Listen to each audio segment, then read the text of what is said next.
देखिए, तमस्काई एक ऐसा ऑब्जेक्ट है जो एक शाश्वत कह सकते हैं, और साइज में देखें तो बहुत बड़ा होता है। मतलब इतना बड़ा होता है कि हम कल्पना नहीं कर सकते हैं। ये काफी मतलब जम्बू द्वीप से दूर है, कई द्वीप समुद्र बीतने के बाद वहां पर ये लोकेटेड है और ऊपर रहता है। मतलब थोड़ा सा आकाश में रहता है। चार कल्प जो नाम आए थे, प्रथम चार जो देवलोक है उनको वो स्पर्श किए हुए हैं। और ये पर्टिकुलर जो एरिया है ना, तमस्काई वाला, वो इतना अधिक अंधकारमय होता है कि वहां पर देवता भी जाने से डरते हैं। मनुष्य तो वैसे भी नहीं जा सकते हैं क्योंकि अढ़ाई द्वीप के बाहर है। तो ऐसे अगर इसके बारे में और ज्यादा आपको विस्तार से समझना है तो जम्बू द्वीप प्रज्ञप्ति जो आगम है उसमें उसकी और ज्यादा डिटेलिंग मिल जाएगी। बट यहाँ के अनुसार मैं इतना ही बताना चाहूंगा कि किस तरह से ये है और कहाँ लोकेटेड है। मेन इसका फीचर वही होता है कि बहुत ज्यादा डार्क होने से बहुत डरावना होता है। ये उसकी खास बात है। और जिससे देवता डरते हैं, मतलब कितनी बड़ी बात है। जी, थैंक यू सर।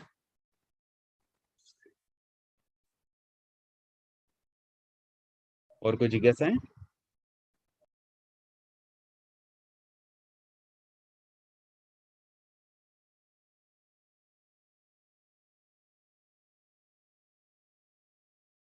चलिए प्रारंभ करते हैं। चैप्टर संख्या है फोर्थ और सूत्र संख्या 300। संख्या पद। अब तक हम लगभग 50% से अधिक सूत्र पूरे कर चुके हैं, इस आगे में जितने सूत्र हैं। क्योंकि प्रथम जो चार चैप्टर है उसमें अधिकांश सूत्र आ जाते हैं। थर्ड और फोर्थ चैप्टर बहुत बड़े हैं, उसके बाद के चैप्टर इतने बड़े नहीं हैं। तो समय अभी ज्यादा लग रहा है, बट बाद में शायद कवर हो जाएगा क्योंकि मैक्सिमम सूत्र हम कवर कर चुके हैं। संख्या पद।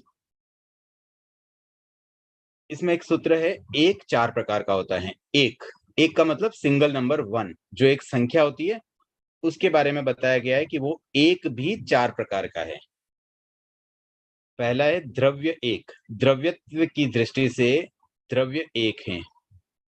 तो जितने भी द्रव्य है ना उनको एक मान लिया जाता है, उस आधार पर एक द्रव्य।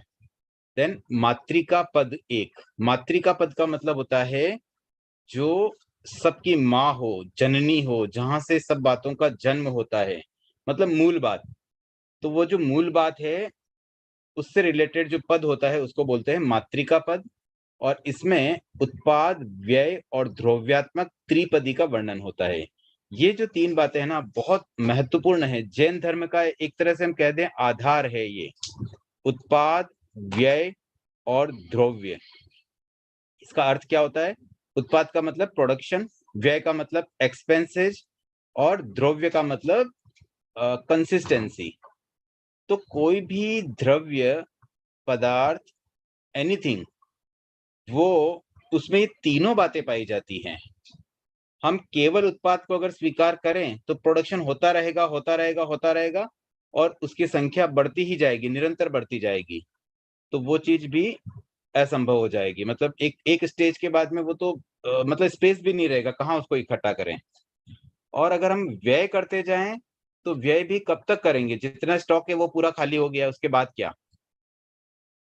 और द्रव्यात्मक का मतलब होता है कंसिस्टेंसी। तो ये तीनों चीजें सामूहिक रूप से सभी पदार्थों में पाई जाती है। बहुत ही महत्वपूर्ण पद है। थोड़ी सी इस पे मैंने डिटेल में बात कर ली, इसलिए भगवान महावीर ने जो सिद्धांत दिए उनमें से ये भी एक बहुत ही महत्वपूर्ण सिद्धांत है। और इसको कैसे समझना होता है? हर पदार्थ, इसमें तीनों गुण होते हैं। कैसे होते हैं?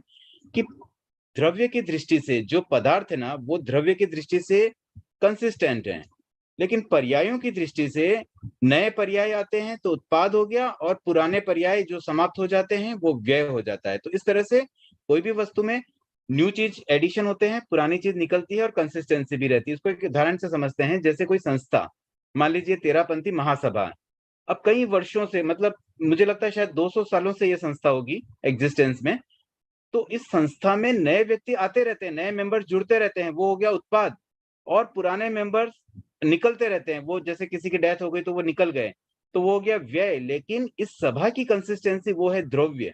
तो इस प्रकार से तीनों चीजें जब मिलती हैं तो वो ये एक शाश्वत बात है, मतलब हर पदार्थ के लिए एप्लीकेबल है।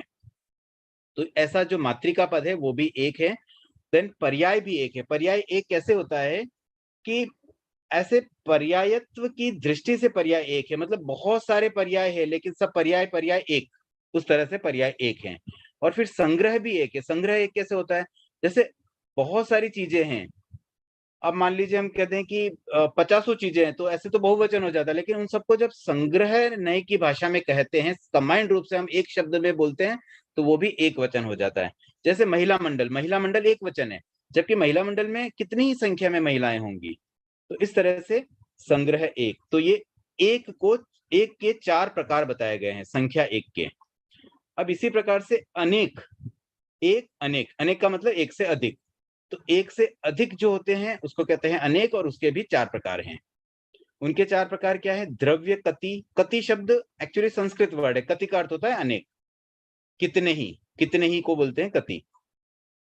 तो द्रव्य कति, और वैसे ये संस्कृत भाषा, यहाँ अभी हम केवल हिंदी पढ़ रहे हैं, बट मूल आगम में प्राकृत, संस्कृत और हिंदी तीनों लैंग्वेजेस दी जाती है, और जिन्हें थोड़ा बहुत भी प्राकृत और संस्कृत का नॉलेज हो उनके लिए बहुत आसान हो जाता है। कई बार संस्कृत और प्राकृत के मूल शब्द को जब हम गो थ्रू करते हैं तो उसका मीनिंग और अधिक स्पष्ट हो जाता है। तो यहाँ भी अब कति शब्द संस्कृत का है लेकिन महत्वपूर्ण है, इसलिए उसको एज इट इज लिया गया, भले ब्रैकेट में उसका अर्थ अनेक दे दिया है। तो ये चार प्रकार से द्रव्य, मात्रिका, पर्याय और संग्रह, वही चार प्रकार हैं।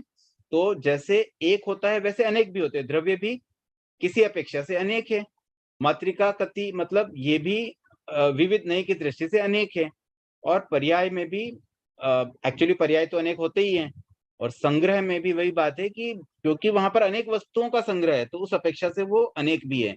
यानी कि यही चार बातें एक भी थी, यही चार बातें अनेक भी है। यहीं पर हमें अनेकांतवाद को समझना होगा, अपेक्षावाद को समझना होगा। उसके बाद सर्व चार प्रकार का होता है। सर्व का मतलब सभी, कंप्लीट। तो सभी चीजें मिला करके जो सर्व शब्द बनता है उसके चार प्रकार किस रूप में दिए गए। एक तो है नाम सर्व, जैसे किसी व्यक्ति का नाम रख दिया गया सर्व, सर्व नाम का व्यक्ति, तो वो नाम सर्व, नाम से वो सर्व हो गया। अब नाम से भी किसी भी व्यक्ति का कोई भी नाम रख दिया, अब उसको उसी नाम से पुकारा जाता है। जैसे किसी व्यक्ति का नाम रखा महावीर, तो अब उसको कोई आवाज देते हैं महावीर, तो वो सुनता है, और कोई इंस्ट्रक्शन देना है, मतलब उस नाम से उसकी एक पहचान बन जाती है। तो नाम रख लेने से भी, अब वो वास्तव में वीर न हो, डरपोक हो, तब भी नाम का एक महत्व होता है। तो नाम से कई मतलब वस्तुओं का केवल एक नाम रख करके उसमें आरोपण हो जाता है। उसके बाद दूसरा है स्थापना सर्व। स्थापना का मतलब ये होता है कि हम कोई भी चीज, किसी को भी हमने एक तय कर लिया कि भाई ये वस्तु का आज से ये है, मतलब स्थापना कर दी गई। जैसे अभी मान लीजिए गुरुदेव ने एक पद बनाया, साध्वी वर्या पद, अब वो साध्वी वर्या की स्थापना हो गई, तो अब जो व्यक्ति इस पद में मतलब जिसको वो निर्धारित करेंगे, अब उनको हम कहते हैं साध्वी वर्या जी, हम साध्वी वर्या जी के दर्शन करने जा रहे हैं, जबकि इससे पहले तो नहीं था उनका नाम ये। तो उनकी स्थापना हो गई है, वो एक पद है। आज ये साध्वी वर्या जी, कल कोई और भी आ सकते हैं उनकी जगह, तो ये पद हो गया है। तो इस तरह से सर्व की स्थापना भी हो सकती है। किसी को कह दिया भाई ये सर्व है, कोई शंख पड़ा हुआ उसका नाम दे दिया ये सर्व है, तो बस अब सब उसको सर्व के रूप में मानेंगे।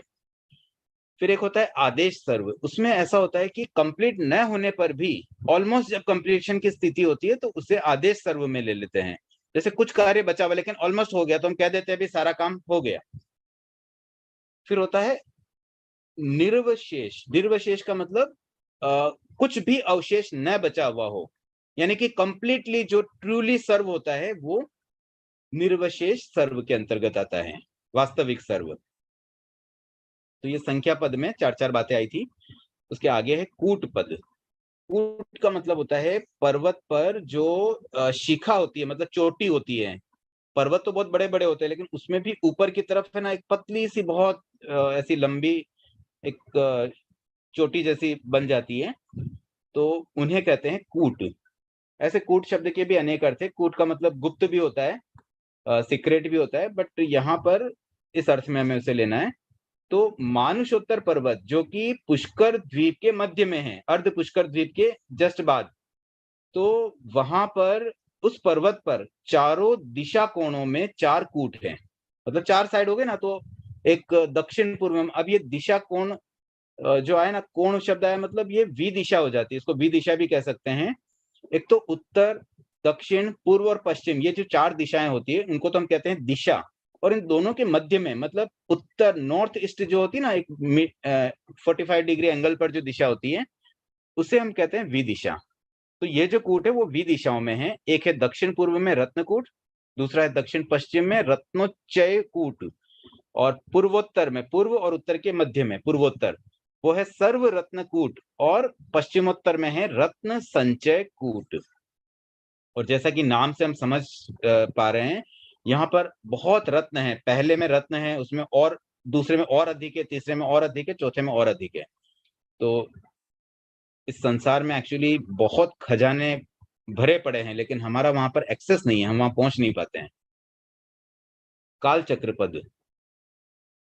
अब कालचक्र में 4 से संबंधित जो बातें थी, एक तो ये है कि सुषम सुषमा जो पहला आ रहा होता है वो 4 कोड़ा कोड़ी सागरोपम का होता है, और वो कहाँ होता है? भरत और ऐरावत, इन दोनों क्षेत्र में। तो भरत और ऐरावत क्षेत्र में अतीत उत्सर्पणी की बात यहाँ पर आई है 304 सूत्र में। तो अतीत उत्सर्पणी में जो सुषम सुषमा नाम का आ रहा था, उसका कालमान, उसका ड्यूरेशन 4 कोड़ा कोड़ी सागर था। और उसके बाद इस अवसर्पणी में, वर्तमान अवसर्पणी जो हुई थी, उसमें भी जो प्रथम आ रहा ऑलरेडी बीत चुका है, तो इसमें भी था शब्द ही आ रहा है। तो ये वर्तमान अवसर्पणी काल से संबंधित बात आ गई। और उसके बाद आगामी उत्सर्पणी, अब उसके बाद उत्सर्पणी काल आएगा। पहले वाले में भी उत्सर्पणी, मतलब इससे पहले, अभी जो अवसर्पणी, उससे पहले वाले उत्सर्पणी की बात थी, उसके बाद में अवसर्पणी और फिर उत्सर्पणी जो भविष्य में आने वाला है। तो तीनों ही सुषम सुषमा में सेम यही 4 कोड़ा कोड़ी सागरोपम का ये आरा होता है।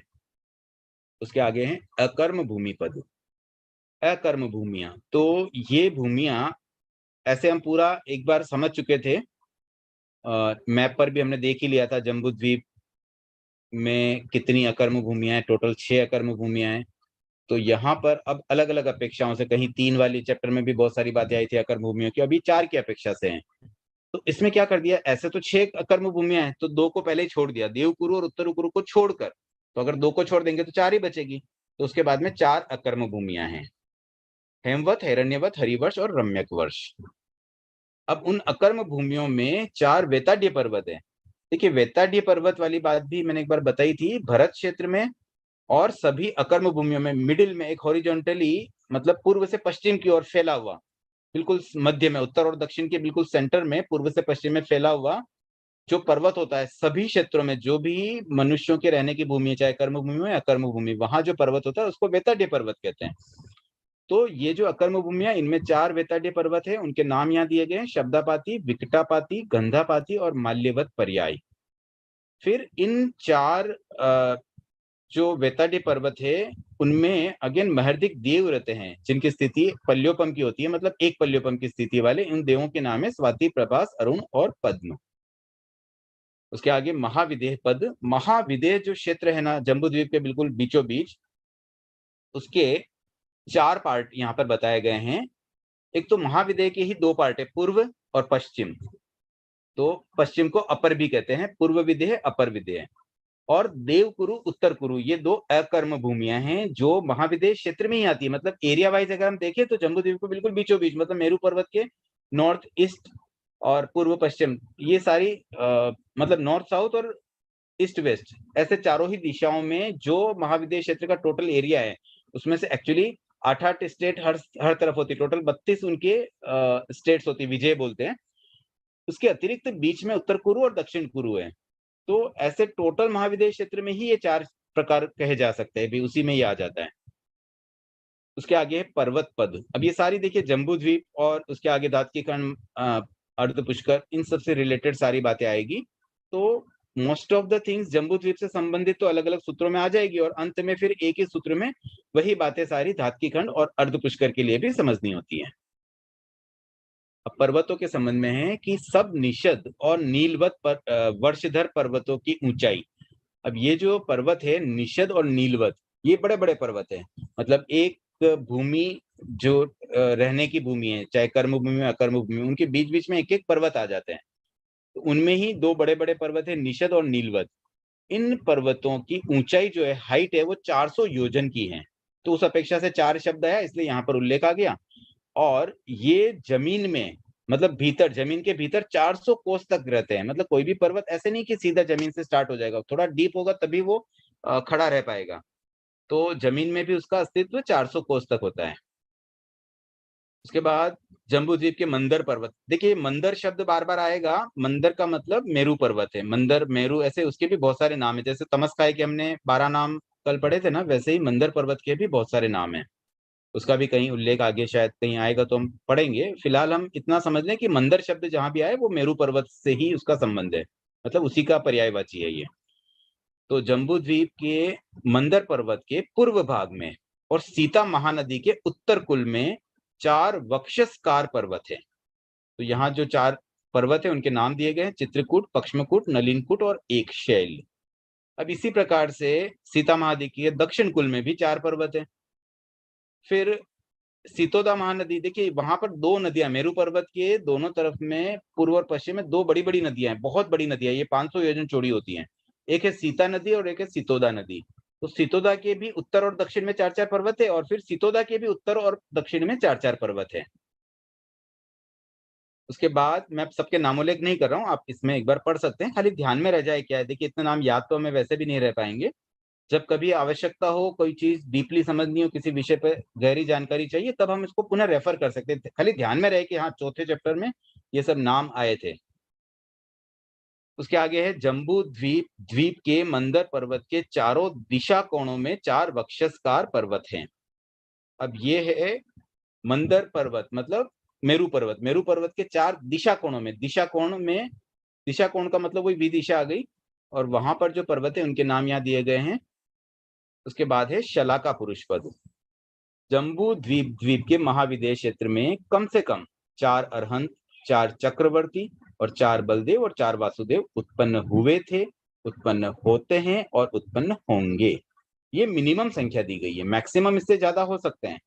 तो मिनिमम 4 कैसे? जैसे हम कहते हैं ना, वर्तमान में या कोई भी समय में कम से कम 20 तीर्थंकर तो इस लोक में हमेशा रहते हैं। तो वो 20 तीर्थंकर का बेस क्या है? महाविदेश क्षेत्र जो होता है ना, उसकी लोकेशन एक बार खाली इमेजिन कर लीजिए। एक तरफ 8 स्टेट है उत्तर पूर्व में, फिर एक उत्तर पश्चिम में भी 8 स्टेट है, फिर दक्षिण पूर्व और दक्षिण पश्चिम, वहां भी 8-8 स्टेट है। तो ये जो 8 स्टेट है क्रमशः है। अब इन 8 में से किसी, मतलब किसी भी एक में हो सकता है, कम से कम एक तीर्थंकर अवश्य वहां रहेंगे। इसी प्रकार से जो 8-8 के 4 सेट बन गए थे, तो जम्बू द्वीप पे 4 हो गए। अब यहाँ बात जम्बू द्वीप की आ रही है इसलिए 4 हो गए। बट सेम चीज धातकी खंड में भी, पूर्व में 4, पश्चिम में 4, फिर पूर्व अर्ध पुष्कर में 4, पश्चिम अर्ध पुष्कर में 4। तो ऐसे कुल 20 तीर्थंकर, 20 विहरमान हमेशा रहते हैं मिनिमम। ज्यादा भी हो सकते हैं, ये 8 स्टेट में हर एक के अंदर अलग अलग तीर्थंकर भी पॉसिबल है, मैक्सिमम जब होते हैं। तो फिलहाल हम इस बात को समझ लेते हैं कि मिनिमम 4 जम्बू द्वीप में कैसे होते हैं। तो वो महाविदेय के ही 4 क्षेत्रों में 8-8 का एक सेट बना लें, तो ऐसे 4 क्षेत्रों में 4-4 तीर्थंकर, उन्हीं क्षेत्रों में 4 चक्रवर्ती, उन्हीं क्षेत्रों में 4 बलदेव और वहीं पर 4 वासुदेव भी उत्पन्न हमेशा हुए थे, होते हैं और होंगे। मंदर पर्वत पद, मंदर पर्वत यानी मेरू पर्वत, उसमें 4 वन है। मेरू पर्वत पर 4 वन है। वो 4 वन कैसे होते हैं? एक तो जमीन के लेवल पर है जो भद्रशाल वन है, उसके बाद कुछ हाइट पर एक नंदन वन है, फिर उसके और ऊपर सोमनस वन, और एकदम ऊपर लास्ट में एक पंडक वन होता है। अब इस पंडक वन पर आगे सूत्र में आ रहा है कि पंडक वन में 4 अभिषेक शिलाएं होती हैं। अब ये अभिषेक शिलाएं क्या होती है? आपने पढ़ा होगा, तीर्थंकरों का अभिषेक होता है। जब जन्म होता है तो उनको लेके जाते हैं वहां पर और उनका अभिषेक करते हैं, उनके ऊपर पानी डालते हैं। तो ये जो अभिषेक शिलाएं हैं, उसी पर बैठकर तीर्थंकरों का अभिषेक होता है। उसके लिए ये 4 शिलाएं हैं, चारों दिशाओं में 4 शिलाएं होती हैं। तो जो भरत क्षेत्र के तीर्थंकर है, जैसे भगवान महावीर का जब अभिषेक हुआ तो वो दक्षिण में स्थित शिला पर होता है। ऐरावत क्षेत्र का अभिषेक, ऐरावत क्षेत्र के तीर्थंकरों का अभिषेक उत्तर में स्थित जो शिला है वहां होता है। और इसी प्रकार से पूर्व महाविदेय में जितने भी तीर्थंकर होंगे उनका अभिषेक होता है पूर्व में स्थित शिला पर, और देन पश्चिम में स्थित शिला पर पश्चिम महाविदेय क्षेत्र से संबंधित जो तीर्थंकर होंगे उनका अभिषेक वहां पर होता है। तो इनके नाम है पांडु कंबल, अति पांडु कंबल, रक्त कंबल और अति रक्त कंबल। उसके बाद उसकी जो चुलिका है, मंदर पर्वत की चुलिका, चुलिका का मतलब भी अगेन जो एक्चुअली ये इसकी हाइट जो है ना मेरू पर्वत की 1 लाख योजन की होती है। अब ये 1 लाख योजन कंप्लीट होने के बाद उस पर और एक छोटा सा, बिल्कुल एक पतला हम बोल सकते हैं कि एक और चुलिका होती है, एक चोटी होती है। तो वो जो चोटी है ना बहुत पतली सी, उसकी चौड़ाई भी 4 योजन होती है। वो 4 योजन है तो भी उसको बहुत पतली कहेंगे, क्योंकि पूरा मेरू पर्वत में कंपेयर करें तो उसके सामने कुछ भी नहीं है, और वो 1 लाख योजन के बाद शुरू होती है। तो ये चुलिका है जिसका ऊपरी विष्कंभ, विष्कंभ का मतलब होता है चौड़ाई, वो 4 योजन की, इसलिए यहाँ पर उसका उल्लेख किया गया है। उसके आगे है धातकी शंड। अब ये धातकी शंड शब्द भी आता है, खंड भी आता है, दोनों शब्द सिमिलर हैं, तो उसको कैसे भी हम पढ़ सकते हैं। तो घातकी खंड और पुष्कर वर पद। अब इसमें क्या बताया गया कि जो अब तक हमने पिछले सूत्रों में जो भी बातें पढ़ी 4-4 से संबंधित, चाहे वो 4 वक्षस्कार पर्वत हो या वेताड्य पर्वत हो, वो सारी बातें एच हमें, और इवन सुषमा सुषमा आर्य की भी बात है कि जैसे हमने तो भरत और एरवत क्षेत्र की बात की थी जम्बू द्वीप की, लेकिन यही धातकी खंड में भी यही बातें मिलेगी, पुष्कर द्वीप में भी यही बातें मिलेगी। तो वो सारे पद जो अब तक हमने पढ़े पास्ट वाले, वो सब बातें हमें धातकी खंड के लिए और पुष्करवर द्वीप के लिए भी समझनी होगी। इसमें सूत्र संख्या भी दी है 304 से 318। ये सब बातें रिपीट हो जाएगी, केवल अपेक्षा बदल गई, जम्बू द्वीप की जगह धातकी खंड। धातकी खंड में भी पहले हम पश्चिम धातकी खंड लेंगे, फिर पूर्व धातकी खंड लेंगे, फिर पश्चिम अर्ध पुष्कर और फिर पूर्व अर्ध पुष्कर, ऐसे चारों जगह पर ये सारी बातें रिपीट हो जाएगी। ठीक है। उसके आगे संग्रहणी गाथा में भी यही बात दी गई है। जम्बू द्वीप में काल से लेकर के मंदर चुलिका तक होने वाली आवश्यक वस्तुएं धातकी खंड और पुष्करवर द्वीप के पूर्वापर पार्श्व में सबकी सब होती हैं। उसके आगे है द्वार पद। द्वार क्या होते हैं? जैसे ये जम्बू द्वीप है ना, उसके चारों दिशाओं में 4 द्वार बने हुए हैं, विजय, वैजयंत, जयंत और अपराजित, इनके नाम है। और इन द्वारों की चौड़ाई होती है 4 योजन। 4 द्वार है और योजन चौड़ाई भी 4 योजन है, इसलिए यहाँ पर इसमें उल्लेख भी आ गया। और इसका प्रवेश मुख मतलब 4 योजन चौड़ाई है, तो पूरा उसका मुख भी, मतलब जो एरिया जहां से एंटर कर सकते वो भी 4 योजन का हो गया। और वहां पर पल्योपम की स्थिति वाले, पल्योपम शब्द आया मतलब वहां एक मान लेंगे हम डिफॉल्ट कि एक पल्योपम की स्थिति वाले 4 महर्दिक देव रहते हैं। उनके नाम भी वही नाम है जो द्वार के नाम है, विजय, वैजयंत, जयंत और अपराजित।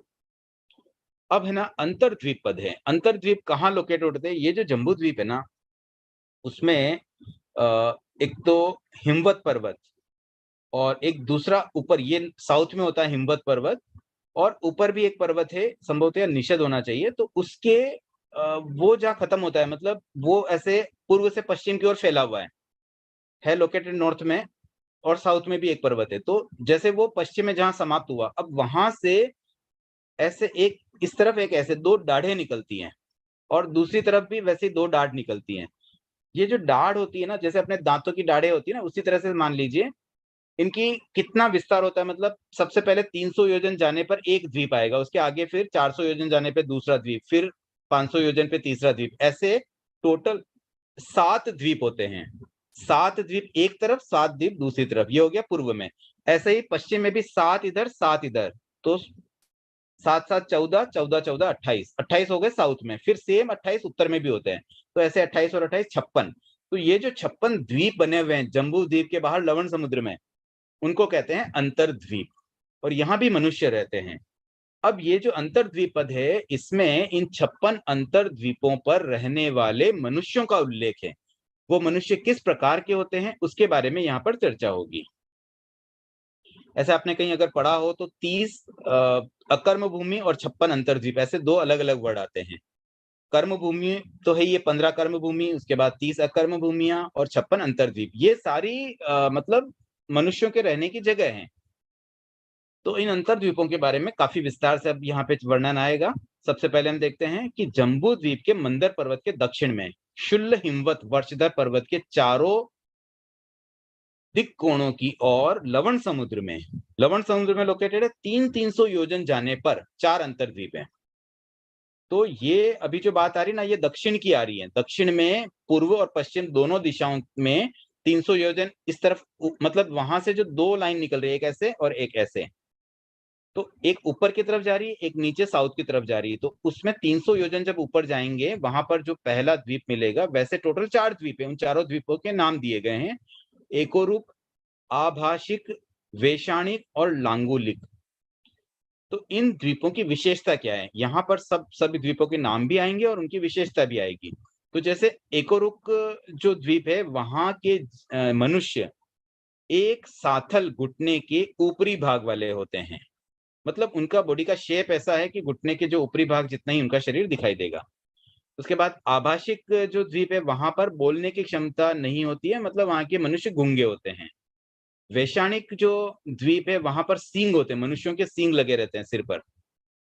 और लांगुलिक में पूंछ वाले मनुष्य होते हैं। जैसे हम हनुमान जी वगैरह में देखते हैं ना कई बार कि वो उनकी पूंछ लगी रहती है। कई व्यक्ति उनको बंदर का रूप मानते हैं, लेकिन हम उन्हें मनुष्य मानते हैं। लेकिन हम ये कह सकते हैं कि अगर पूंछ भी है तो पूंछ वाले मनुष्य भी हो सकते हैं। उसके बाद उसके आगे ये हो गए 300 योजन वाले 4 द्वीप आ गए। उसके बाद 400 योजन पर, मतलब नेक्स्ट ये जो 7 सीरीज है ना, हर एक में 7-7 सीरीज है। तो पहले लेवल पे जो थे वो हमने इससे पहले पढ़ा। अब दूसरे नंबर पे जो द्वीप आ रहे हैं उसमें वहां पर उनके नाम आ गए हयकर्ण, गजकर्ण, गोकर्ण और शशकुली कर्ण। ये तो द्वीपों के नाम है। और अब उनके मनुष्य कैसे होते हैं? हयकर्ण में घोड़े के समान कान वाले, मतलब उन मनुष्यों के जो कान होते हैं ना घोड़े जैसे होते हैं दिखने में। फिर गजकर्ण वाले द्वीप पर हाथी के समान कान वाले होते हैं, गोकर्ण में गाय के समान और शशकुली कर्ण में पूड़ी जैसे कान वाले। तो ये हो गए सेकंड नंबर के द्वीपों की, 4 द्वीपों की बात आ गई। अब ये अभी हम जो बात करें ना, ये सारे शुल्क हिमवत की, मतलब दक्षिण में स्थित वाले द्वीप ही चल रहे हैं। अब सेम चीज वापस उत्तर के लिए आ जाएगी, सेम टू सेम। मतलब जैसे ये 4 द्वीप की बात है वैसे के वैसे 4 द्वीप उत्तर में भी है। तो ऐसे 8 द्वीपों में एक जैसी बात मिलेगी। तो 56 में हमें 7 तरह की चीजें मिल जाएगी अलग अलग। उसके बाद आता है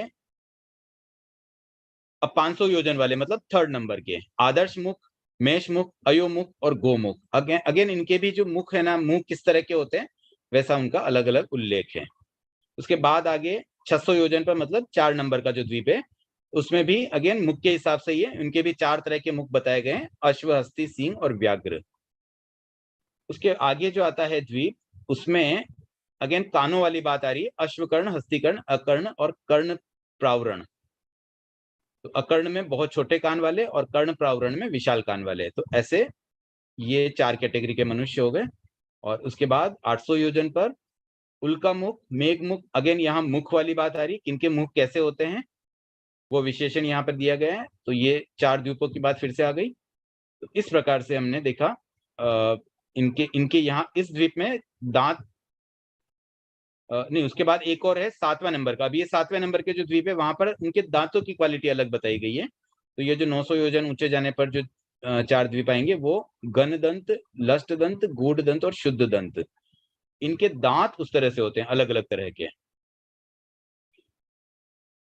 अब जैसे हमने अभी देखा दक्षिण में 7 द्वीपों की बात की, तो 7 में से जो 4, मतलब एक ऊपर नीचे, फिर इधर पूर्व में भी ऊपर नीचे, ये 4-4 में 4 अलग अलग तरह के जीव थे।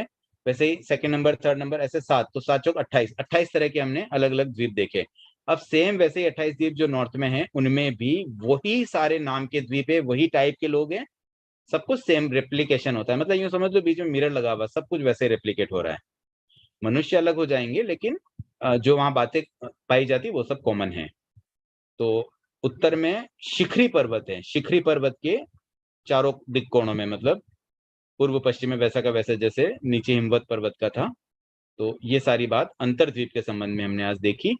उसके आगे महापाताल पद है। तो एक महापाताल पद और कर लेते हैं, उसके बाद जिज्ञासाएं भी आमंत्रित होगी। महापाताल ये एक, अगेन ये भी है ना, बहुत ये जो हम बातें पढ़ रहे हैं ना जम्बू द्वीप के बारे में, और जो इस लोक में शाश्वत चीजें हैं ना, बहुत अचंभे वाली बातें लगती है कि क्या ऐसा हो सकता है, क्या ऐसे द्वीप भी होते हैं, क्या ऐसे मनुष्य भी होते हैं। ऐसे ही एक बहुत बड़ा अचंभा ये महापाताल भी है। महापाताल ये क्या होता है? एक बहुत बड़ा कलश होता है। अब ये कलश की साइज जो देखेंगे ना, तो मतलब सोच भी नहीं सकते कितना बड़ा होता होगा और कहाँ लोकेटेड है, वो समझ लेते हैं। जम्बू द्वीप की बाहरी वेदिका के अंतिम भाग से, बाहरी वेदिका मतलब जहां जम्बू द्वीप समाप्त होता है उसकी जो बॉर्डर है वेदिका है, उसके अंतिम भाग से 4 दिक कोणों में लवण समुद्र में 95,000 योजन जाने पर, चारों तरफ से, मतलब ऊपर, उत्तर, दक्षिण, पूर्व, पश्चिम, इन चारों दिशाओं में हम लवण समुद्र में जब ट्रेवल करेंगे तो लवण समुद्र के बीचों बीच, लवण समुद्र में 95,000 योजन जाने पर, लवण समुद्र की टोटल चौड़ाई कितनी है? 2 लाख योजन। उस 2 लाख योजन में से हम 95,000 योजन जाते हैं तो वहां पर 4 महापाताल हैं। वे बहुत विशाल होते हैं, उनका आकार बड़े गधे जैसा होता है और उनके नाम दिए गए हैं वड़वामुख, केतुक, यूपक और ईश्वर। इसमें भी पल्योपम की स्थिति वाले 4 महर्दिक देव रहते हैं।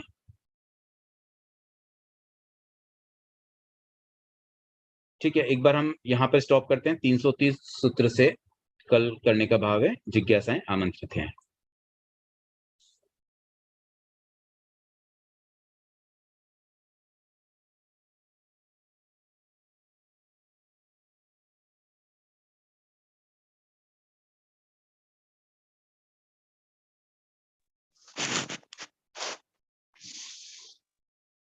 जय जिनेंद्र सर।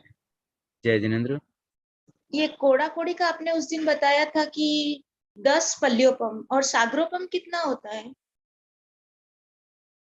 नहीं, कोड़ा कोड़ी मैंने 10 पल्योपम नहीं बताया था, कुछ और चीज थी। अच्छा, तो कितना होता है फिर ये? देखिए, पल्योपम, एक पल्योपम कितना होता है ना, उसके लिए एक दृष्टांत होता है। पल्य बनाया जाता है, हाँ। 1 योजन लंबा चौड़ा गहरा कुआं, बालों से खचाखच भरा, फिर एक एक बाल 100 साल में निकालते हैं। उसको हम्म, निकालने में जितना समय लगता है वो पल्य है। पल्य से उपमा देना मतलब पल्योपम। पल्य हाँ। कह दो या पल्योपम कह दो, सेम बात है। अब है और ना, 10 कोड़ा कोड़ी पल्य इक्वल टू 1 सागर। 10 10। कोड़ा कोड़ी मतलब 1 करोड़ इंटू 1 करोड़ इंटू 10, एक के आगे 15 जीरो लगाएंगे, उतने पल्य इक्वल टू 1 सागर होता है। और यहाँ जो बात आ रही है ना, जैसे हम्म 4 कोड़ा कोड़ी सागर की बात आई है, तो अगेन ये 4 इंटू 1 करोड़ इंटू 1 करोड़ और उतने सागर, उतना समय होता है ये। एक कितना बोला आपने? 4 crore into? 4 into 1 crore into 1 crore, कोड़ा कोड़ी अच्छा। मतलब 1 करोड़ को 1 करोड़ से गुणा करो, मतलब एक के आगे 14 जीरो आ गए। ओके, इतना होता है। और फिर ठीक है। उसको अगेन 4 से मल्टीप्लाई करेंगे क्योंकि 4 कोड़ा कोड़ी आ रहा है। हाँ, तो इतना एक एक आ रहा था। उतना सागर, वो भी सागर है। अभी सागर में तो अगेन पल्ले से डिवाइड करोगे तो वहां पे एक के आगे 15 जीरो तो पहले से लगे हुए हैं। तो अगर इसको हम पल्ले में कन्वर्ट कर दें तो यहाँ 4 के आगे 14 जीरो और फिर एक के आगे 15 जीरो, मतलब 4 के आगे 29 जीरो, उतने पल्ले का एक ये आ रहा हो गया। इतना बड़ा बड़ा आ रहा होता है। हम्म, ठीक है। Thank you. और एक ये पूछना था, ये शुष्कुलीकरण क्या होता है? वो हम्म, आपने बताया था ना, ये कान का, घोड़े के कान वगैरह सब, हाथी का कान, गाय का हाँ। कान, एक ये शुष्कुलीकरण, ये क्या होता है?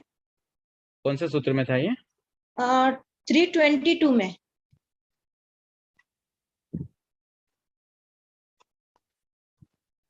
हाँ, पूड़ी पूड़ी होती ना, जो तल पूड़ी तलते हैं तेल में, हाँ हाँ। उसके जैसे। अच्छा, थैंक यू।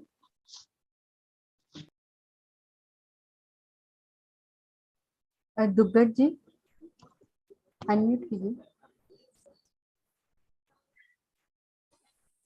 जय जिनेंद्र भाई साहब। जय जिनेंद्र। इसमें युगलिकों का वर्णन जो बताए हैं उसमें तो ये बता रहे हैं कि हाथी के उसके पूंछ जैसे पूंछ वाले, सींग वाले ऐसे होते हैं युगलिक। और जैसे इसमें श्रीमद् भगवती सूत्र में तो आता है कि वो इतने सुंदर होते हैं, या सुना भी है कि देवतुल्य होते हैं, उनके बाल सफेद नहीं होते, शरीर में झुर्रियां नहीं होती, रोग नहीं। तो ये दोनों ऐसे अलग अलग किस अपेक्षाओं से, कितनी स्त्रियां का रूप भी अप्सराओं के समान होता है। नहीं देखो, सुंदरता, अब जैसो किसी का कान घोड़े जैसा होगा तो क्या सुंदरता थोड़ी समाप्त हो जाएगी? मुझे ऐसा लगता है वो एक एक शेप है वहां की। अब जैसे कोई जापानीज लोगों का अलग तरह का शक्ल होती है, किसी चाइनीज लोगों हम्म के नाक चपटे होते हैं, तो हमें थोड़ा अजीब लगता हम्म है क्योंकि हम यहाँ रहते हैं, हमने वैसी शक्लें नहीं देखी है। लेकिन वहां के लोगों में तो, वहां भी तो सुंदरता होती होगी ना, वहां भी तो मतलब ब्यूटी क्वींस भी बनती होगी, ये सारे ब्यूटी कॉम्पिटिशन्स भी होते हैं। तो सुंदरता तो मतलब सब ऐसा जगह आता होती है है, ना साउथ कि अफ्रीकन में हाँ। भी सुंदरता होती है ना। अच्छा अच्छा। हाँ नहीं, पर है ना ऐसे पूंछ वाले सींग वाले तो तब सुनने में ऐसा आया ना इसमें। और उसमें भगवती सूत्र में तो वैसे है कि भाई बहुत ही अप्सरा। तो मे भी आप जो बोल रहे हैं जैसे जापानीज चाइनीज, उस अपेक्षा से अपने मान लें। हाँ, मतलब हर जगह सुंदरता तो सब चीज में हो सकती है। हाँ, वहां की सुंदरता वैसी है। जी। ओके, थैंक यू, कृतज्ञ उसमें।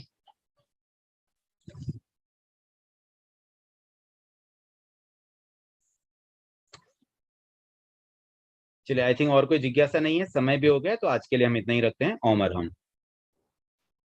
ओम अरहम। आभार प्रतिपिता आपके।